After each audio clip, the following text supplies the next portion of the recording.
So here is the Bumpboxx UpRock version 1, and it's been unboxed.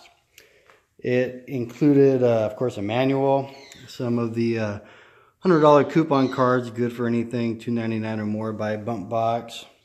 It did come with a adapter to plug in a phone or iPod or anything with a headphone jack, the carrying strap, and it came with a USB card and a microphone. The Bumpboxx arrived in pretty good shape. There's a couple little nicks here and there. I'd like to ask them for some touch-up coating or whatever it is to take care of those. And I'm not going to be reviewing it here at the house because it's just too loud and the neighbors will probably call the cops. So I'm going to be taking it to my shop, which is an industrial area, and won't have to worry about any noise complaints. So here we are now in an industrial zoned area, and in an industrial zoned area we don't have to worry about noise complaints. Now, one issue I found with the Bumpboxx is it's got a very high-pitched, not really a hiss, but kind of a whine coming from the tweeters, and I'm in communication with Bumpboxx to see what to do to fix it, or if it's going to need to go back for replacement. Let's see if you can hear it.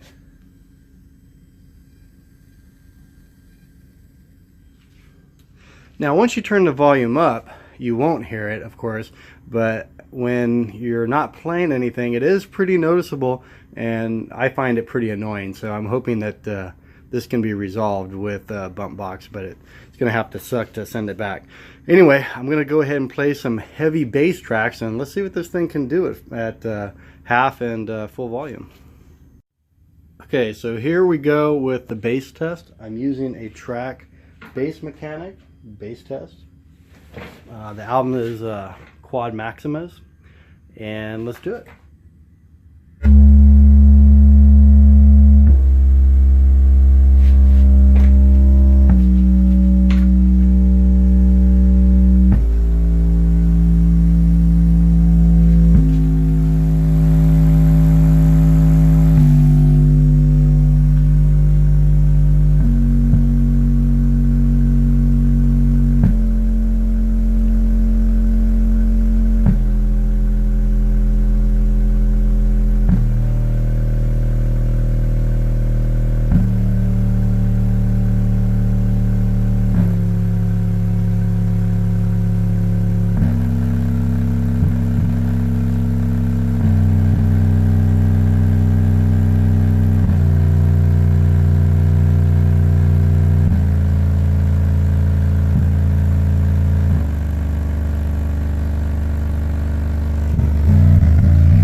Okay, that was the bass test, which had frequencies between 63 and 20 hertz. The unit definitely struggles with really low bass, 20, 30 hertz. My guess is right around 40 hertz is where it really starts to shine.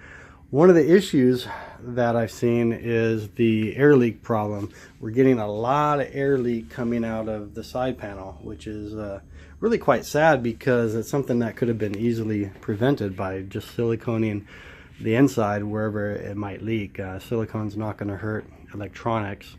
So I'm a little surprised they didn't have a little better quality control, and I think the low bass response would be a lot better if they had done that, and you can definitely hear it. But we're going to try some music too. You're not going to hear the air coming out if it's with loud music, but with a pure bass track you can definitely hear it, and it's really responsive. But it meets my expectations. Obviously these are not subwoofers that you're going to find in a strong car audio system, and we're only dealing with 400 watts RMS. It can reproduce I'm guessing pretty well around 30-35 hertz. That's just a guess. Anything lower than that, if you're playing a really heavy EDM, dubstep, you might have some stuff that it's not really going to be able to produce well. But let's try a EDM track. Okay, we're going to play Basshead by Bass Nectar, very popular EDM track. I'm going to start off about half volume, then I'm going to crank it to full volume. Now, when the lights in the middle are all the way to the edges, it's pretty much on full volume.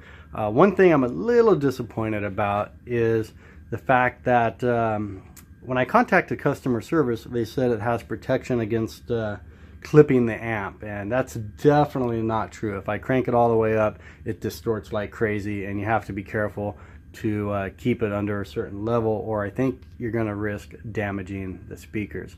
So that's disappointing, but if you're careful, I don't think you're going to have an issue. And let's go ahead and get this track played.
Now that sounded pretty good. I'm pretty impressed with that. The bass is going to be upper bass. I'm guessing around the 40 hertz mark on that track. And with the highs, you can't really hear the wind noise coming out of the right. You can a little bit sometimes. It's not terrible, but I really would like to see that sealed. The unit is extremely loud. I backed up into the shop area of the office, and it was still very, very loud out there. So that's pretty impressive. I'm going to play one more track by Bass Mechanic Night Bass. It was one of my favorite tracks when I competed in car audio. It's got some very, very low bass combined with some upper bass, and you'll get to see the difference with this track. I'm going to play it at full volume.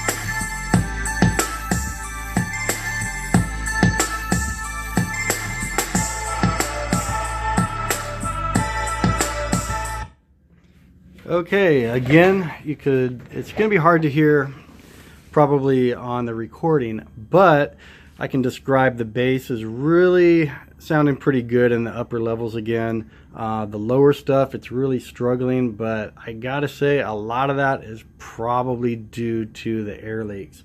And it would be fairly easy to remove the side panel and fix those air leaks.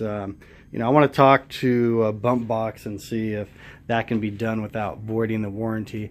I think, I mean, I'm not a lawyer, but I think technically if you make a modification and something else goes wrong. Let's say you modified the handle and one of the subwoofers blew. It might be really hard for them to try to blame the modified handle on the subwoofer. I mean, with a car, there's laws that protect people that, perhaps they modified their stereo, but their engine blew. Well, they can't deny your warranty on the engine because you put in an aftermarket stereo, most likely. So there might be, if they're not willing to cooperate on that, I'd be pretty disappointed, but I'm going to see if they'll let me seal that up. Or perhaps there's an option, since this unit's going back most likely to Bumpboxx because of the high-pitched noise that I'm getting when it's silent, maybe they can seal that up with some silicone, because it shouldn't take much. But anyway, I hope you enjoyed the low bass review of the Bumpboxx UpRock version 1. My overall impressions are it's pretty good for the price. Don't expect that extremely low earth-shaking bass, but with most types of music, it's going to be great. With rock and roll, most rap, it's probably going to be very impressive. You get into electronic music, EDM, dubstep, trap, where you're going to get those 25, 30 hertz frequencies. It's definitely going to struggle with that. Anyway, I look forward to doing some more reviews, and glad you tuned in.